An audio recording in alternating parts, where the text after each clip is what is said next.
find those in the EIS, even a layperson can. Levels of contamination, acidity, and corrosion that will result from the waste, which would go into the HRF, are not revealed in this report. We know that the waste will be hazardous, though, and therefore the site should be regulated as a hazardous waste landfill. Storage and disposal of such waste requires a separate permit in Minnesota. Minnesota rules protect water quality and human health by requiring that waste must be solidified and stabilized after closure so they won't leak.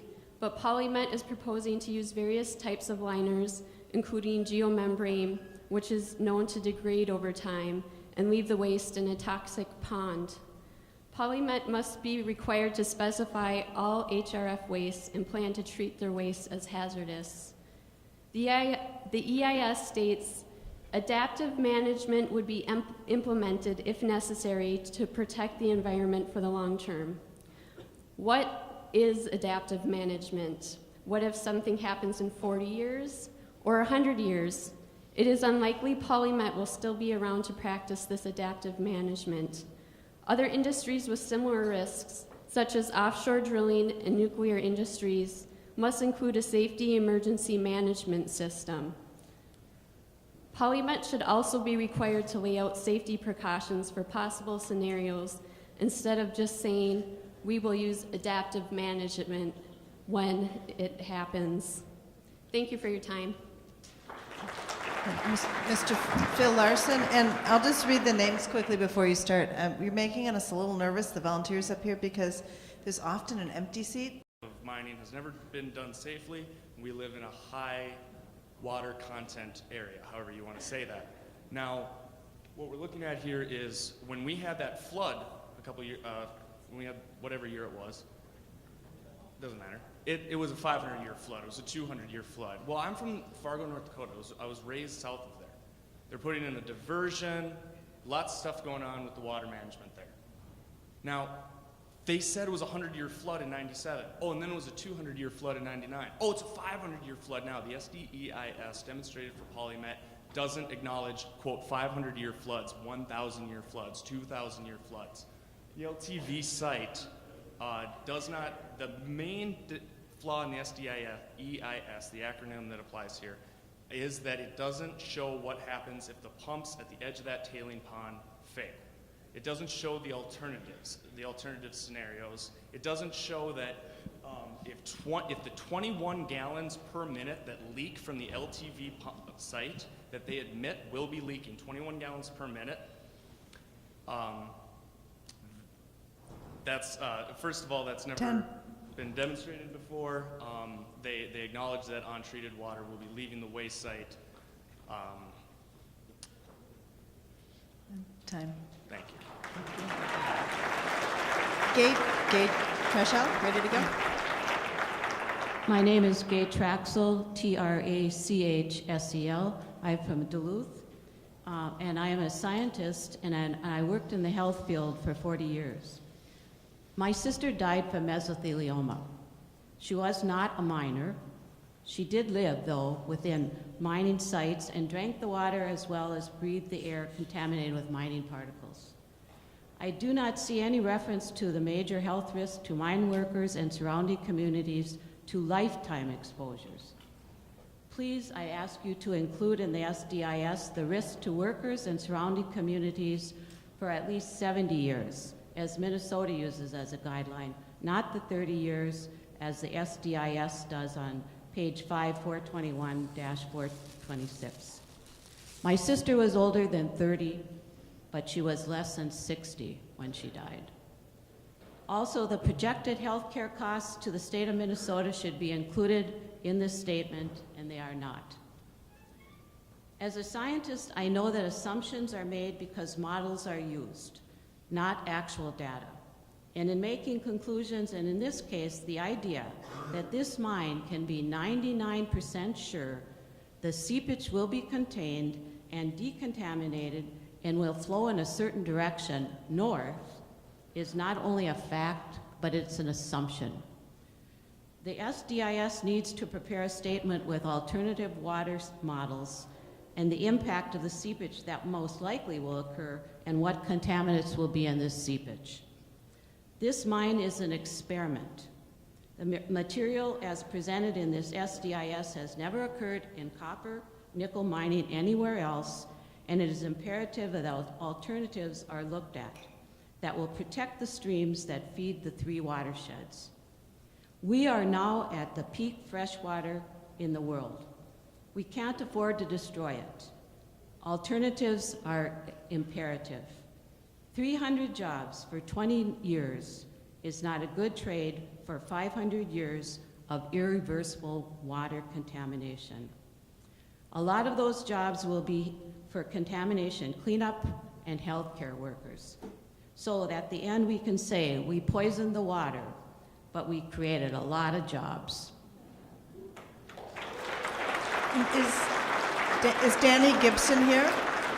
Is Danny Gibson here? Okay. I guess I need a lesson in penmanship. It's Nancy. Nancy. Thank you. Good evening, everybody. My name is Nancy Gibson, and I am the co-chair of the Legislative Citizens Commission on Minnesota Resources. In addition, I am a co-founder of the International Wolf Center. But I want to make it clear that I'm not speaking on behalf of either one of those organizations. However, as a recipient of extensive knowledge from the Geological Service via the Environmental Trust Fund, I speak with considerable concern for the proposed Polymet project. Here's what I know. Water will be the agent that will carry any contaminants. Number 2, the proposed project has admitted to some water contamination via the water modeling data package. Number 3, there are no guarantees that there will not be an unforeseen mishap with water. But here's what we don't know and where there are some faults with the SDEIS.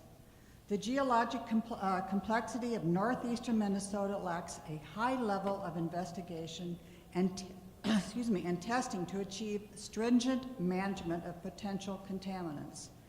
The work to date doesn't address fractures in the subsurface areas and their effects to an adequate level. 3, there are no robust characterizations of those fractures at mine and processing sites. 4, the monitoring for potential contaminant releases will be difficult or ineffective, yet needs to be examined. 5, lack of effective groundwater maps above the bedrock need to be assessed to better understand the distribution of aquifer and non-aquifer sediments. In summary, this is a complex system and must be mapped as effectively as possible. This includes the subsurface areas of containment of contaminants, and meaningful monitoring are to be achieved. Therefore, I advocate for additional work to characterize these systems. In addition, there needs to be a development of approximate containment of monitoring systems. While not a perfect science, it will give us one more tool of necessary information. And I will close with what our governor said last week at the Department of Natural Resources Roundtable.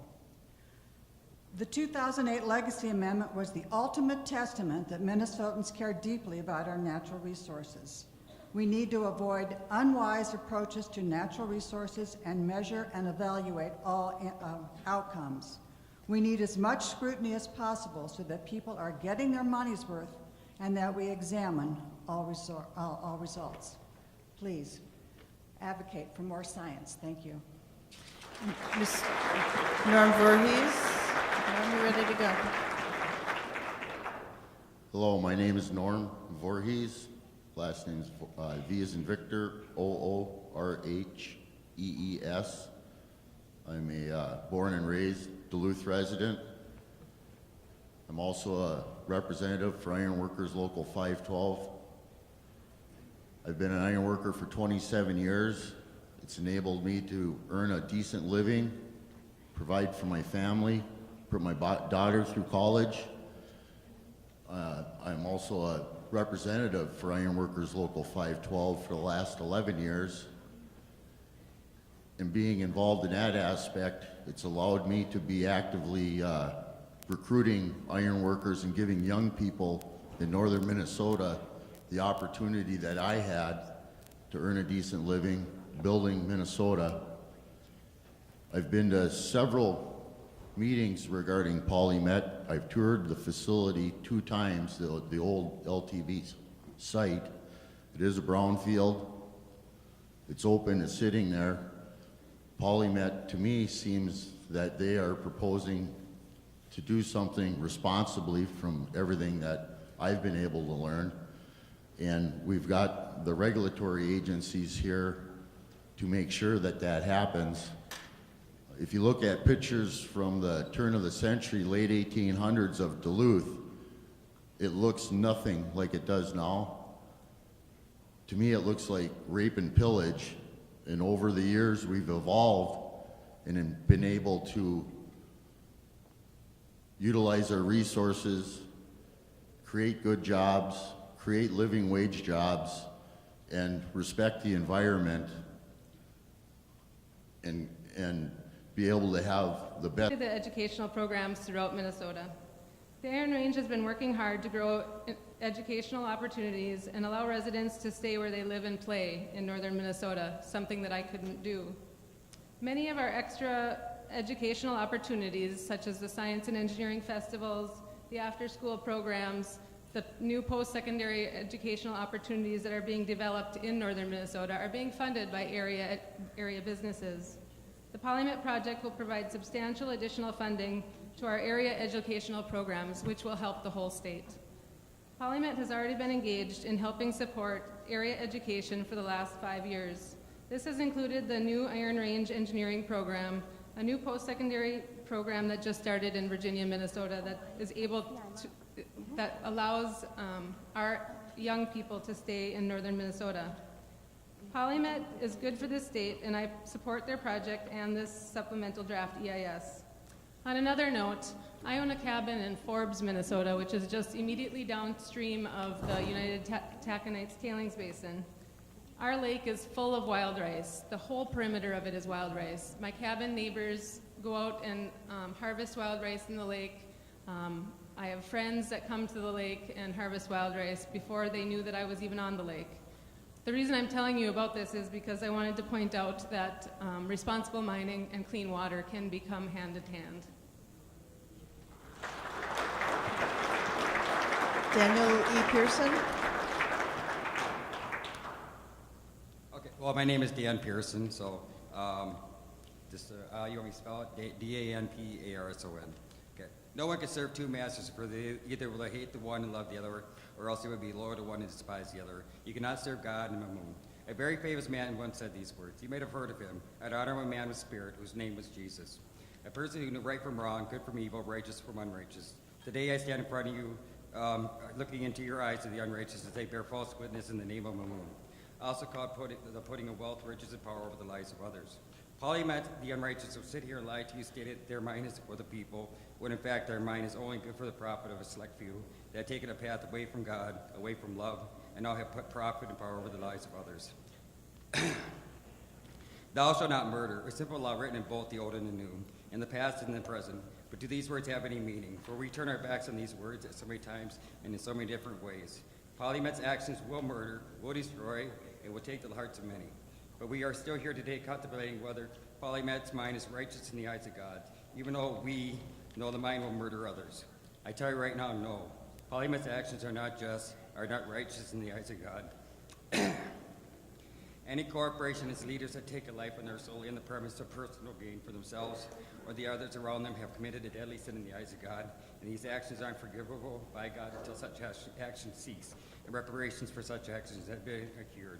Too many children die every day, every minute, every second from actions of corporations like PolyMet due to their actions of plundering and stealing items needed for these little ones to sustain life. all these actions have to stop at all costs. I hope PolyMet will heed these words and will rethink their proposal to open this deadly mine in northern Minnesota. Hell may not be eternal, but it is real and does exist. Find God's love in your heart and end this practice of putting profit over people. Do not let your actions take another life, for thy actions do have consequences in the eyes of God. Thank you. Mr. Ron Ulseth. Ready to go? Good evening. My name is Ron Ulseth from Grand Rapids. It's ULSETH as on the screen. I'm an engineering educator, and have been educating the youth of northeastern Minnesota for more than 20 years. In fact, many of my graduates are in this room tonight, and hundreds of them are working in our region right now as stewards of our northeastern Minnesota region. Every day, as I'm teaching the future engineers, we look to have them consider three things. And one is to develop a robust set of scientific knowledge and understanding of engineering principles. And the second is to become critical consumers of information, to try and sift through the emotions that are heavy in any issue like the one we have here, and also to try and sift through statements that perhaps are misleading. The third thing is we ask them to develop what we call an engineering intuition. And it's based on those first two. It's to take the sound principles of science and engineering and your critical ability to think, and to then be able to develop a way to make good decisions as they're put in front of you. 40 years ago, when I was growing up in rural Blackberry, Minnesota, on the wall we had a rotary dial phone and we had a party line. Now here we are 40 years later, and look what the technology has done. I can be flying in an airplane across the world and talk to my grandchildren back here in Minnesota. The technology growth has been incredible. Speaking of those grandchildren back here in Minnesota, tonight I had to take a night off from helping my son build his house where my grandchildren will grow up and live in this region. So it's with this emotion of knowing that my grandchildren are going to live here, and it's with this engineering intuition that I've developed over 25 years of practice and of teaching others to practice, that I use my intuition to look at the science, and my intuition tells me that I believe, as I have read the EIS, it tells me to believe what I'm seeing. And it's not based on any other emotion than my intuition in looking at the scientific principles and the information put before me.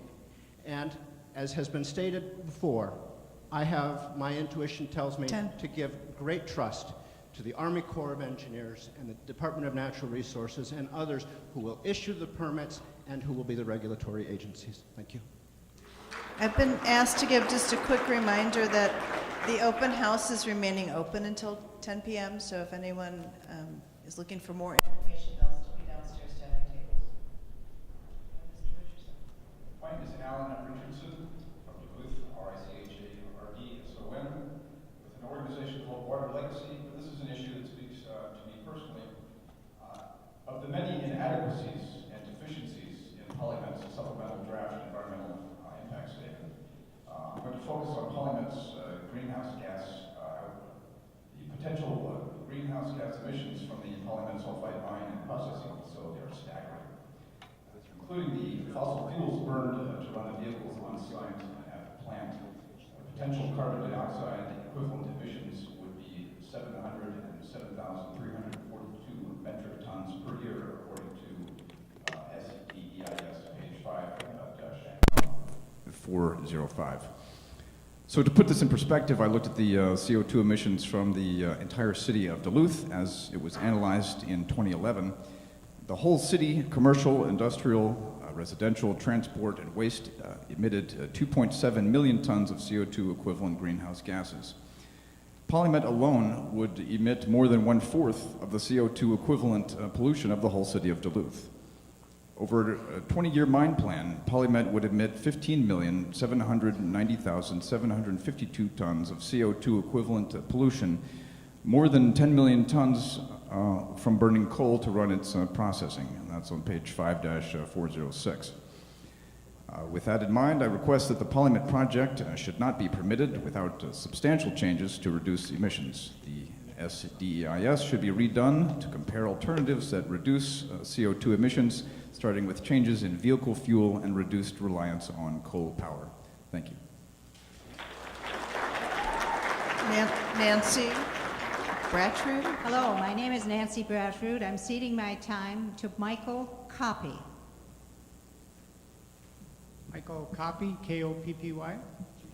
I'm here to voice my concern regarding the proposed copper-nickel mine project in northern Minnesota. According to the SDEIS, the proposed mine depth is approximately 700 feet. There has been 2 studies of the plant sites. There have been no studies of the plant sites subterranean water migration and whether mining effluents and contaminants would be carried through these fractures to other freshwater aquifers or systems. This must be a concern because of the natural faults running through Minnesota. The EIS 36, paragraph 2 states, stormwater runoff will include lead above the acceptable levels. Also in EIS 36, paragraph 5 states the project would increase the mercury content in the Embarrass River. Finally, the EIS 39, paragraph 4 states species would not be affected by all this infiltration. It's hard to imagine that adding deadly chemicals like lead and mercury in the St. Louis watershed would have no effect on our wildlife and people. We already have an abnormally high level of mercury in the St. Louis River. Should we be adding more contaminants without proper study? We live in Minnesota, land of 10,000 lakes, more like 13,000, and next to the biggest freshwater lake in the world, Lake Superior. I do not want to risk severely damaging these immense valuable resources. The EIS 24, paragraph 3 states that the residue facility will be capped and double-lined for 500 years of toxicity. This is longer than the state of Minnesota has existed. No known studies have shown that a man-made structure can withstand for this duration of time, or at best 500 years, especially when it's made of concrete or geomembranes, which will crack and biodegrade. EIS 24, paragraph 3 also states that adaptive measures would be implemented if necessary to protect the environment for the long term. This statement acknowledges that the system may fail as designed and is an uncontrolled experiment. That means that we, the taxpayers, will be responsible for the cost of any failure, and that our fresh water and all that depend on it will be threatened. You, the members of the DNR, are charged with protecting the natural resources of Minnesota and the people that live here. This SDIS by Polymet is inadequate, ignores many of the critical questions, and fails to protect the public interest. Therefore, I ask you that you reject this SDIS. Thank you. Time. Colleen Kennedy, ready to go? Good. My name is Colleen Kennedy. I'm from Duluth, Minnesota. I'm nervous. But I wanted to say, part of something that was never even addressed was 300 jobs for 20 years. Cats live longer than 20 years. How many jobs are going to be displaced?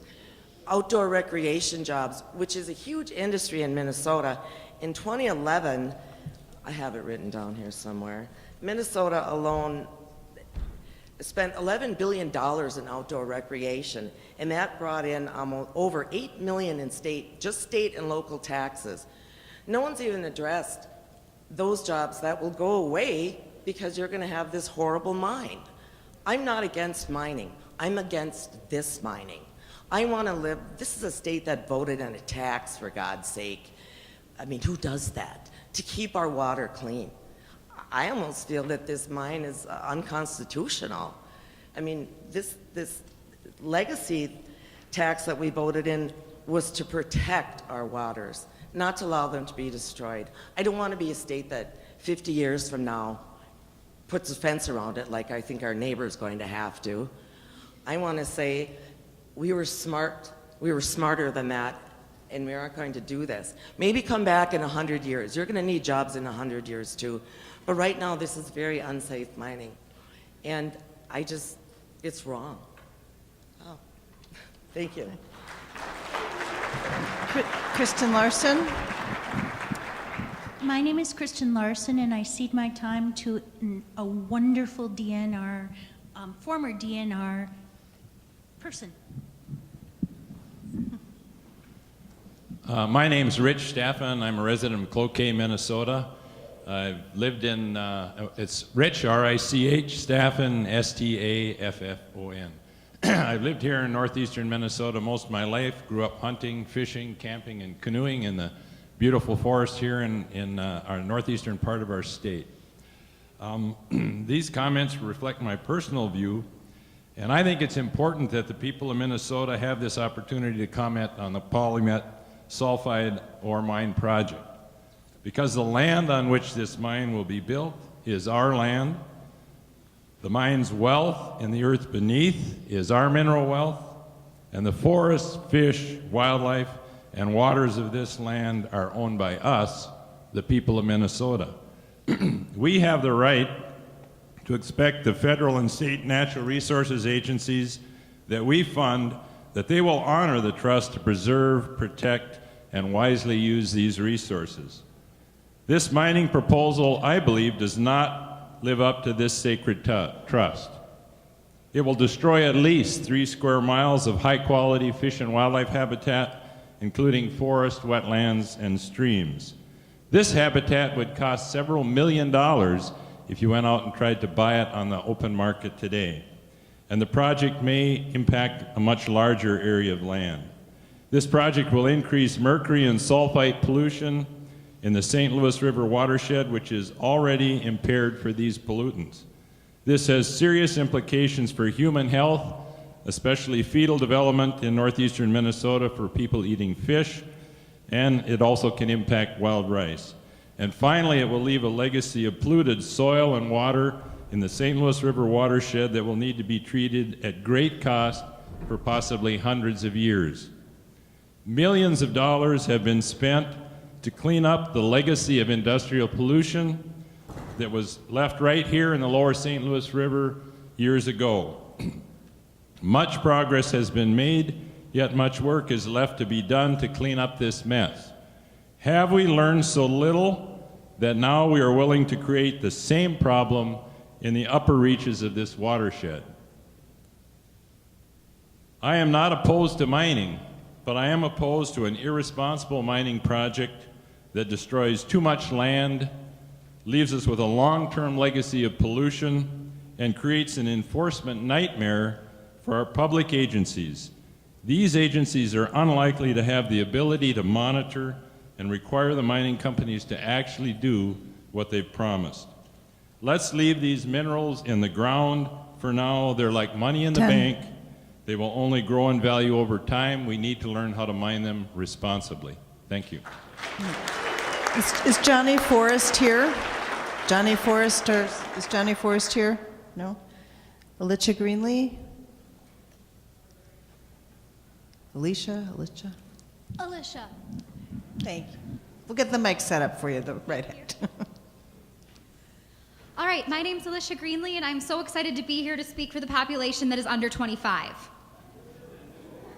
Get my paper out quick.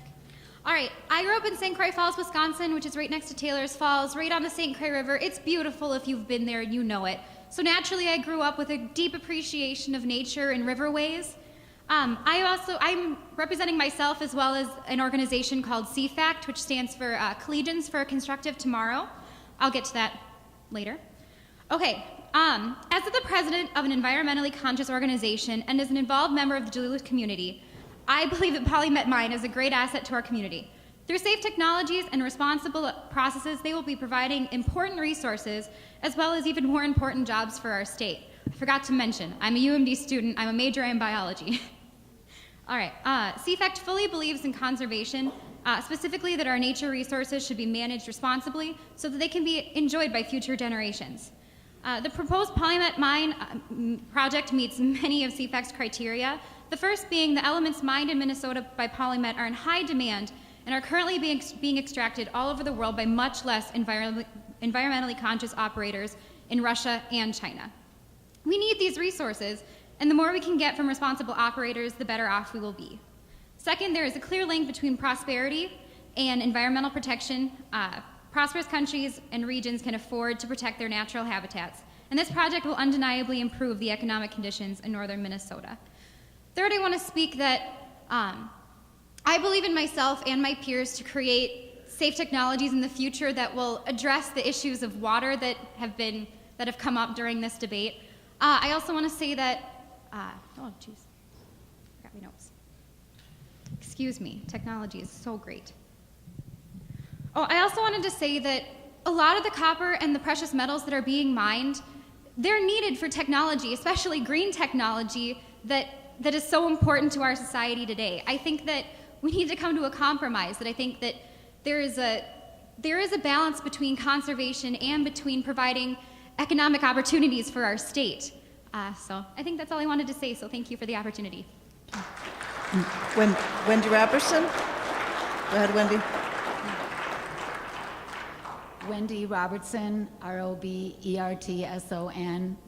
I'm trying to sound as clear as I can with a bit of laryngitis, but I am a retired Duluth educator from the Duluth Public Schools. Also was a coach for the St. Louis River Watch program, where I supervised students that worked with monitoring St. Louis River health through various scientific projects, hands-on. I currently live in northern Fairbanks Township, which is south of the Polymet mine site, St. Louis County. I am also concerned and alarmed at the SDEIS's plan to mitigate the 939 acres that was previously mentioned. The wetlands that will be eliminated by Polymet's infrastructure, mine, waste rock piles, and tailing piles, etc., is crucial that we take a look at. The federal U.S. Army Corps of Engineers mitigation rule requires that compensatory mitigation replaces the lost wetlands functions within the same 8-digit hydrological unit code, HUC. The word to focus on here is functions, and the 8-digit code refers to St. Louis River watershed and the Lake Superior Basin. With this plan, the functions of the wetlands will be lost by having the mitigation outside our area, having the compensatory sites in Zim, Aiken, and Hinckley will not replace the lost wetlands functions to nature and the public. We are losing the services of these wetlands that took nature thousands of years to develop by accepting this plan's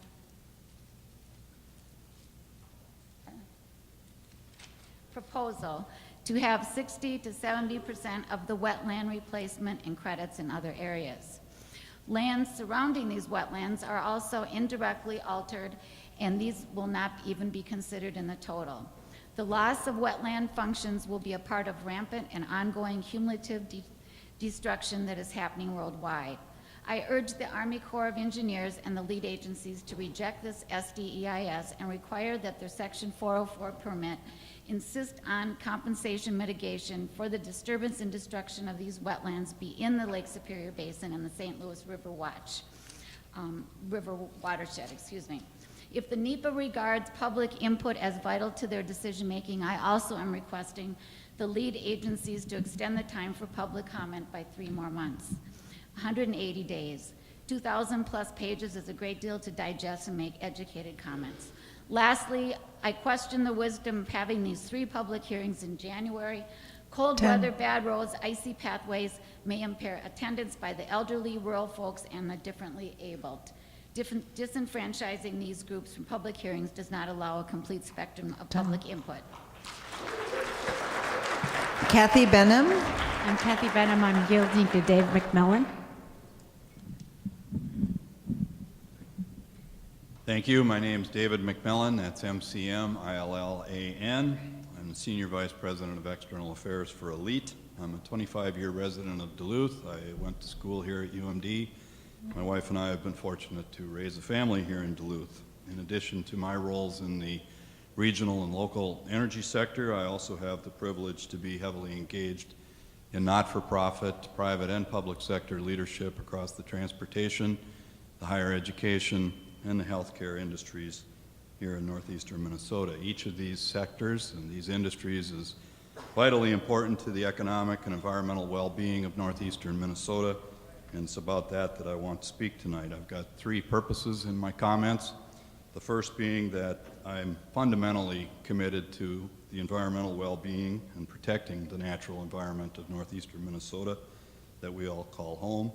Secondly, I want to say to the agencies and the DNR, I believe that the role you've been charged with, you've carried it out very well. You've done a thorough and a comprehensive job of looking at this, applying the stringent standards that are part of our state and federal laws, and that the SDEIS is accurate, comprehensive, and complete. Finally, and the point I want to highlight the most, is the resources and infrastructure that this region can bring to bear to make certain that we do this in an environmentally and economically responsible manner. As far as infrastructure and resources go, we have a long and rich heritage of mining and timber resources in northeastern Minnesota. We have the infrastructure, the know-how, the support industries, and the workforce to responsibly mine and process these non-ferrous ores. What do you think of when you think of infrastructure? Well, it means a lot more to me than railroads, ports, drills, ships, tailings basins, and all the businesses supply those. What else does it mean? It means a K-12 and a technical college and a higher education system that can train the workforce, produce the chemists, the welders, the engineers, the environmental experts that we need to responsibly and safely extract these minerals. What else does it mean? It means the research engine that is the University of Minnesota, and very specifically the Natural Resource Research Institute right here in Duluth and Coleraine. Both have the expertise and the experience we need to safely and responsibly move forward with some and address the challenges associated with mining. And most importantly, infrastructure also means the Department of Natural Resources and the other state and federal agencies charged first with permitting and secondly with regulating the ore mining and processing work that will occur over the coming decades. No state in this country, in my opinion, is better equipped and better prepared to assure that PolyMet mines and processes ore in a safe. I'm turning it on. There, I gotcha. All right, what are these three main concerns? Well, the first one is Scott Mead. PolyMet admits it's going to be at least 500 years of treatment. They aren't putting the money up to treat it for 500 years. But the big issue is what happens when they finally do start leaking into our groundwater and into our lakes and streams. So that's one issue. That's three. Oh, okay. It's the money, the what? It's the 500 years, it's the money, and it's the It's who the clean- who cleans accidents, it the up. leaks. Got anything else you're thinking, Phyllis? Jackie, any thoughts you have? I have lots.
I see something here. That light, if you can go 2 steps over, we'll get rid of that light. There we go. Now we're good. All right. Jackie Halbert, right? Yes. What do you think of this project, Polynet? Well, I have a lot of skepticism about many parts of the SDEIS. They're saying 200, 500, maybe even more years of cleanup, which to me translates to perpetual water cleanup. And I don't see anything that's put in place structurally to finance that. I think I'm really, really upset about the conversation around this project because it's become such a political divide. And it seems to me that Polymet's been very successful in pitting environmentalists against union, et cetera, and I don't think that's where the conversation needs to be. The conversation needs to be pinpointing the weaknesses in SDEIS. I think that we all need to come together as residents of this area who love our clean water and love our environment and want to pass something healthy along to our children and grandchildren and great-great-great-great-grandchildren. I don't want to do this to my kids. How could I, in good conscience, support something that could be disastrous for centuries? How could I do that to my kids? And so I hope the conversation focuses on the inadequacies of the SDEIS. I hope that we can all have some really healthy, thorough conversation about those inadequacies and ultimately put a stop to this project going forward. Thank you.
millions in taxes, but that EIS doesn't disclose that we're giving $220 million back to the mining companies. Over the last 20 years, they've clawed back $220 million of our tax dollars. Now that's important to my wife Pat and I because our high school in Tower closed a couple of years ago. Just a little bit of that $220 million would have healed us up for quite a while. But the mining company has a political clout to get that money back. And those of us who came down here from the range drove down Highway 53. What's it going to cost us to move that highway? The mining company wants the highway moved, we're going to pay. They have enough political clout to get an agreement that we're going to move that highway. Now, Pat and I go to the informational meetings to try to figure out how much it's going to cost us to move that highway. A year or so ago, they said, well, between 60 and 150 million. A couple of weeks ago, we went back for another informational meeting. Well, we have a lot of alternatives between 80 and 300 million. Now, anytime you got blacktop involved, I would say we're going to end up at the higher end of the range. But that's a cost of having a mining economy and not being diversified. Another thing I'd bring up is that we've heard a lot of people say that we have clean water in northern Minnesota. We're responsible stewards, that we can trust our mining organizations up there to do the right thing. I live within a mile of Lake Vermilion. Sulfates in Lake Vermilion are now over 10 milligrams per liter on our end of the lake. We know there's over a 100-mile dead zone for wild rice in the St. Louis River. My wife and I love Birch Lake, great multiple-use lake. The Dunca site is still leaking toxic crap into Bob Bay of Birch Lake. We've heard speakers say, well, we got reverse osmosis. We got wonderful technology. Now, if this technology is appropriate for mining, why aren't we using it to clean up our existing messes? Minnesota has a history of being unable to regulate the mining industry. Thank you. Time. Is Katie Krikorian here? Is Katie Krikorian here? Katie? Katie is not here. Susan Stanek? Susan here? You got a Brian Hansen? Is Brian here? Brian is here. Brian is here.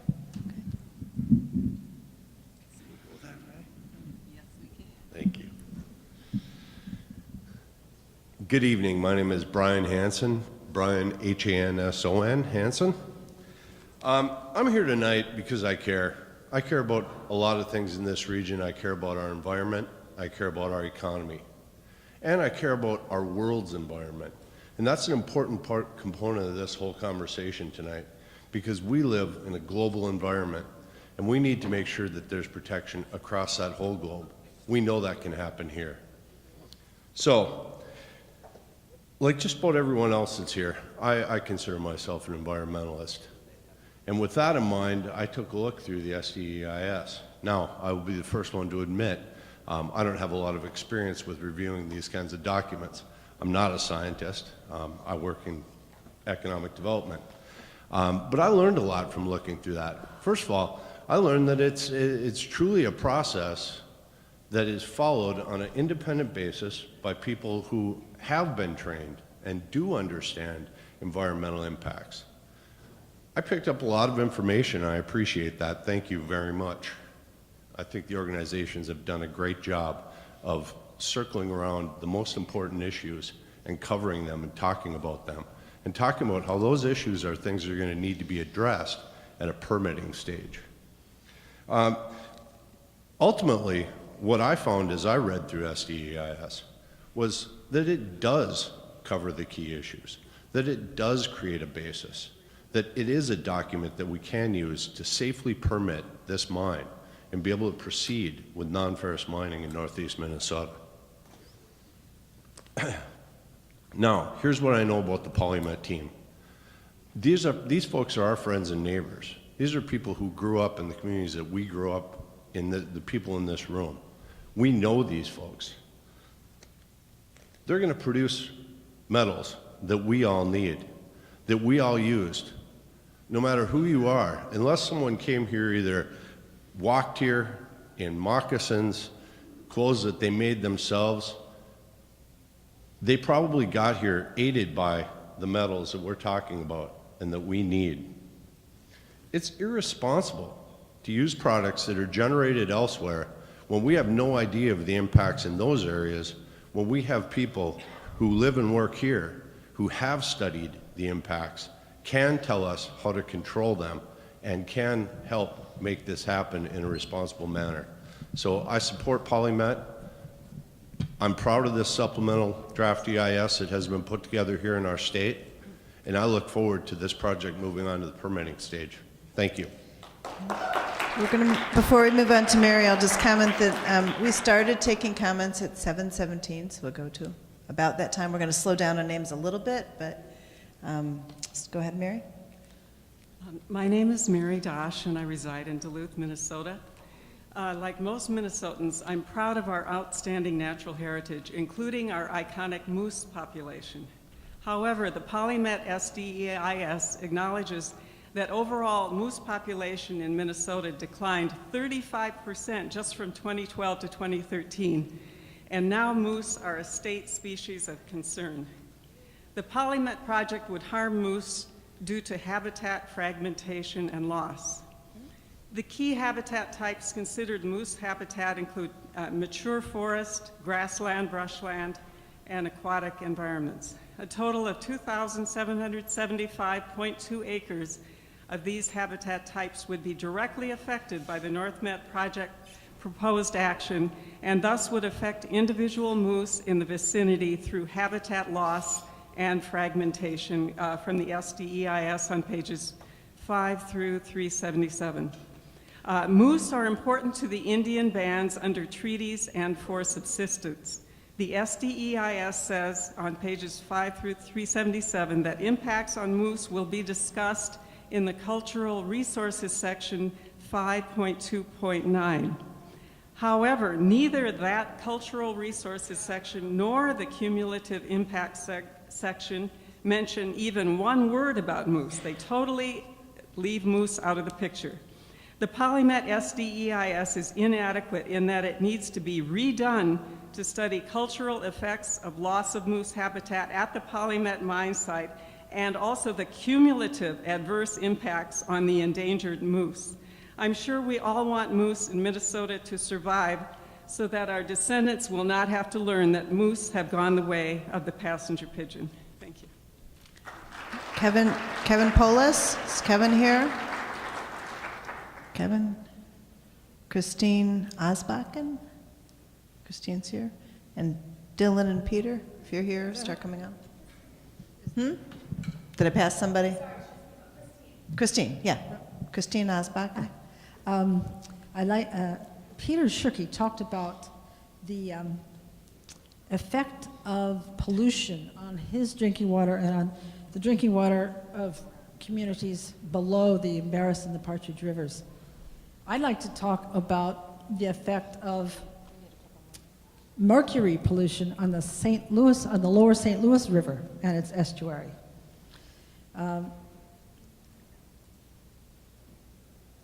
The raised mercury levels that the proposed PolyMet mine will produce, but the PolyMet SDEIS does not adequately address, affect the lower St. Louis River. The SDEIS states that the sulfide mine and the tailings basin will increase mercury loading in the Embarrass River by approximately 3% per year. That's SDEIS page 5-207. PolyMet claims that this increase in mercury to the Embarrass River won't affect mercury in fish in the St. Louis River because of a water treatment plant that will operate when the mine is closed and the west pit is flooded, referring to SDEIS page 5-8. However, it will be 40 years till the treatment plant kicks in. What about all the mercury pollution within that 40 years? Fish are not fit to eat in the already heavily polluted lower St. Louis River. People catch and throw. the Minnesota Pollution Control Agency studied the St. Louis River mercury crisis and proved that the lower river has higher rates of mercury contamination than nearby waters and then further upstream. The agency, however, did not complete their total maximum daily load study, the TMDL. The Polymet SDIS should not be finalized, nor the project approved, until a full study of the TDML of mercury in the St. Louis River proves that Polymet's increased mercury loadings will not increase fish contamination. Dylan Schwer, Dylan, Peter. Sure. Thank you, regulators, for bringing this hearing to Duluth, and thank you for members of the Northland communities for coming and attending here and staying for so long. My name's Peter Kraus. I'm from the Duluth area. My concerns are not based on hard science like parts per billion of water purity. Rather, I'm concerned with the social and historical factors. 500 years, even if it's only 200 years, future generations are not going to be pleased to be committed to cleaning up this mess. As in the past, great changes are bound to happen. Wars, changes of government, climate change, civil collapse. Future generations may not even be able to maintain the systems nor schedule of monitoring and repair. Failures and accidents happen. Just this last week in West Virginia, and before that, the BP spill in the Gulf, Exxon in Alaska, 3 Mile Island, Chernobyl. The list is endless and inevitable. Copper nickel as well has had a nearly 100% failure rate in Montana, Sudbury, Canada, and around the globe. This is the Great North Woods and the boundary waters we are gambling with. We are playing high stakes for short-term gain. I strongly encourage rejection of this plan. Thank you. Good night. Herb Smith, is Herb here? Herb Smith? I heard somebody say here.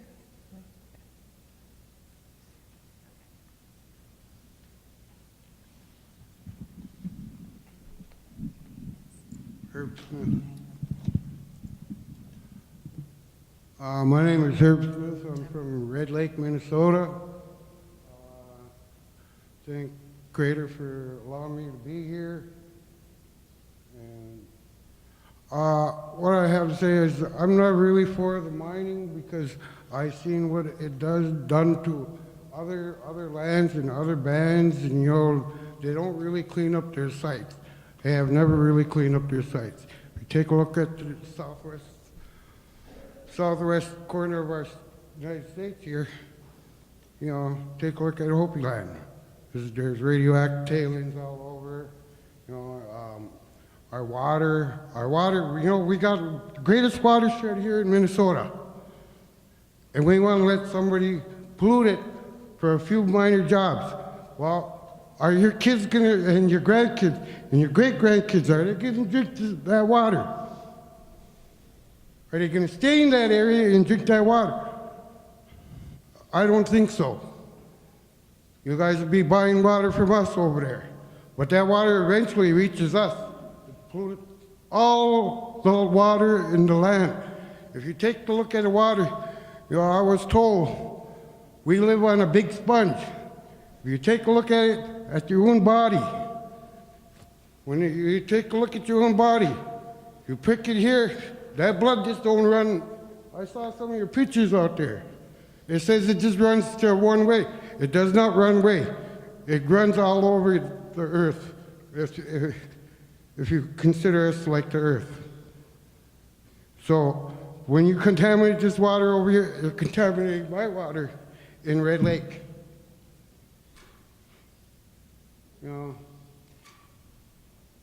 I'm not really for this. I don't see no good coming from it. For a few jobs. You guys want to pollute the water, these guys that want to use these chemicals to drink a gallon of that water in front of us and see how safe it is.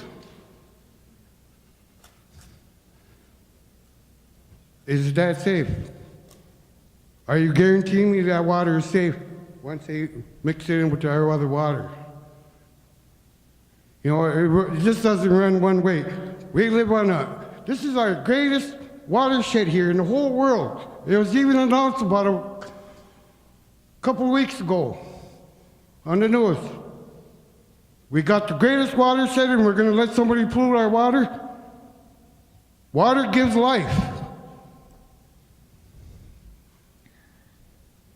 It sustains us.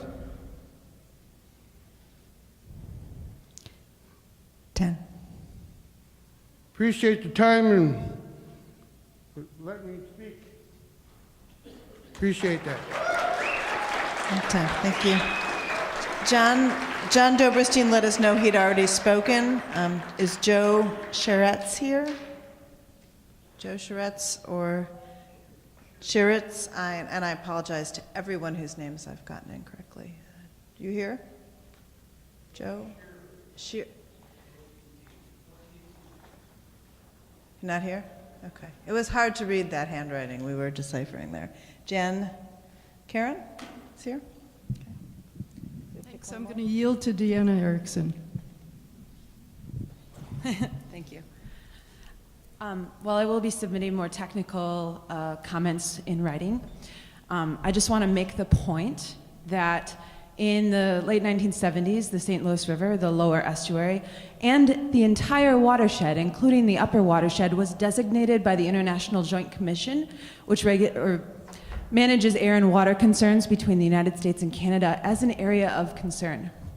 So an area of concern basically means y'all got a big mess, and you got to clean it up.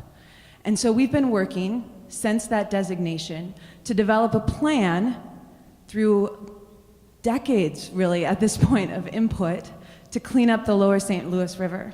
And that's continuing right now. We just came up with the new draft of the Remedial Action Plan for the St. Louis River area of concern. That puts us delisting the beneficial use impairments on the area of concern in about 25 years or so, if we can make it. Some of the beneficial use impairments include mercury contamination in the fish, degradation of the benthos, which basically means the critters in the water that are the basis of the ecosystem and the food chain can't survive due to mineral and salt contamination in the water, conductivity. We already see pretty marked impacts in conductivity, which inhibits the growth of pretty much everything that lives in water at the streams that flow out of the Iron Range and the rivers that flow out of the Iron Range. It looks fine. Because it looks fine doesn't necessarily mean it is fine, or that we're sustaining the amount of life that we should be sustaining in that ecosystem. The addition of potential sulfuric acid drainage into the St. Louis River watershed, which is the largest watershed in the United States, flowing into the largest body of fresh water on Earth, seems unacceptable.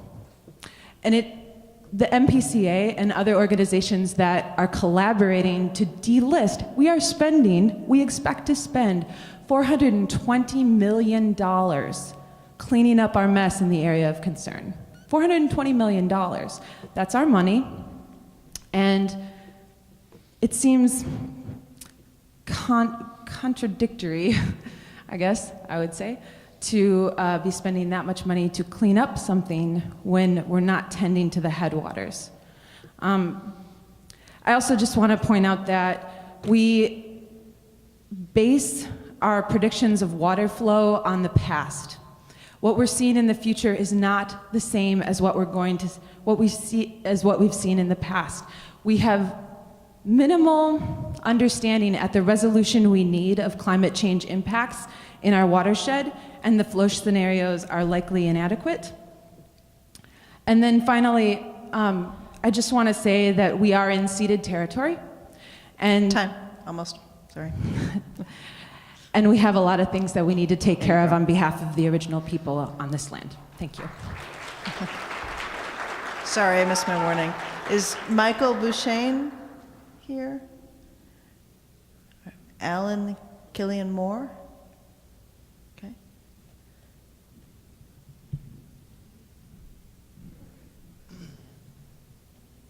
Hello, I am Alan Killian Moore. I would like to call for a 500-year comment period instead of 500 years of groundwater pollution.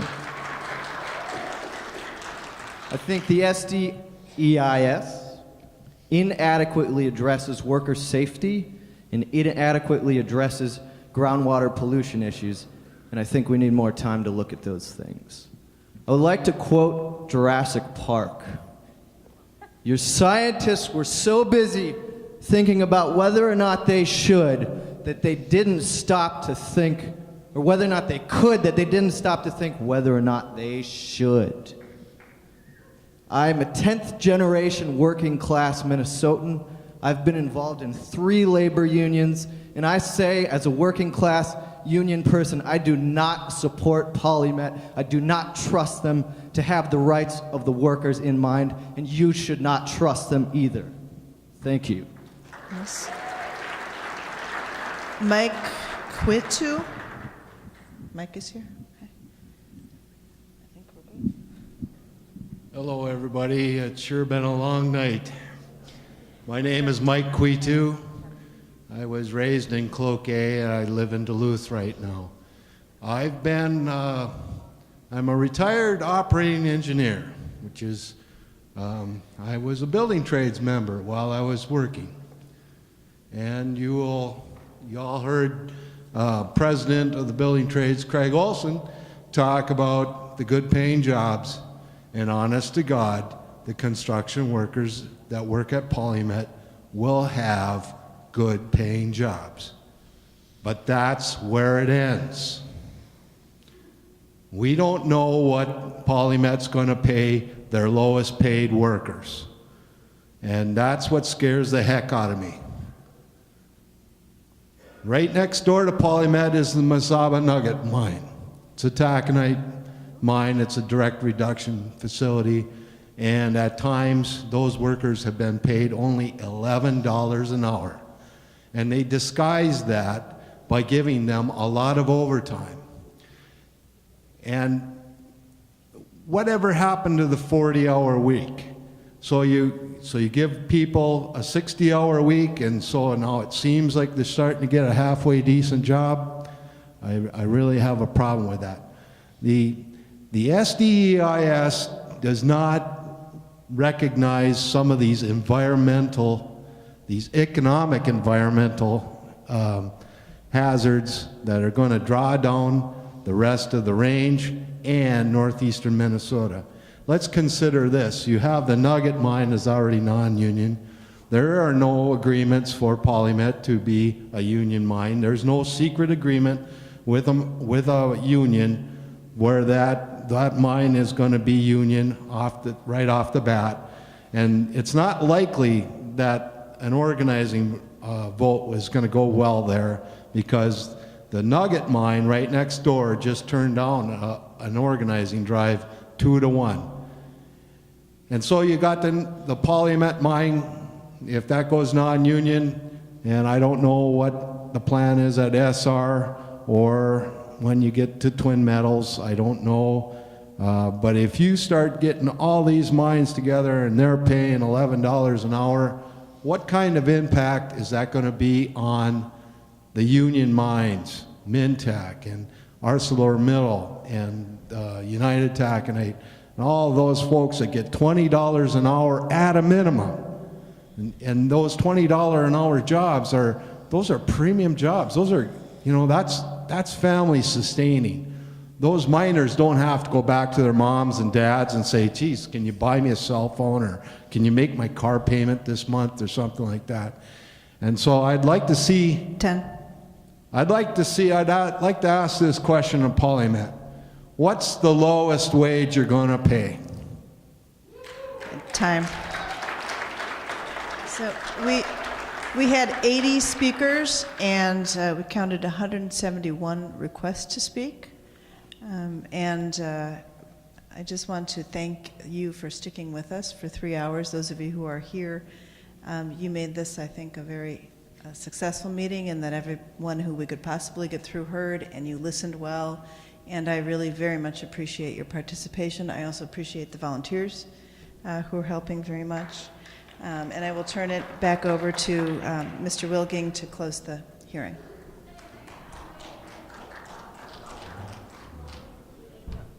And I would say if your name was not called and you still have comments, there are other ways to comment by, is it March 13th? You can email, you can send your comments. So if there was something not said that you wanted to get done, please put it in writing so that that comment does get on the record.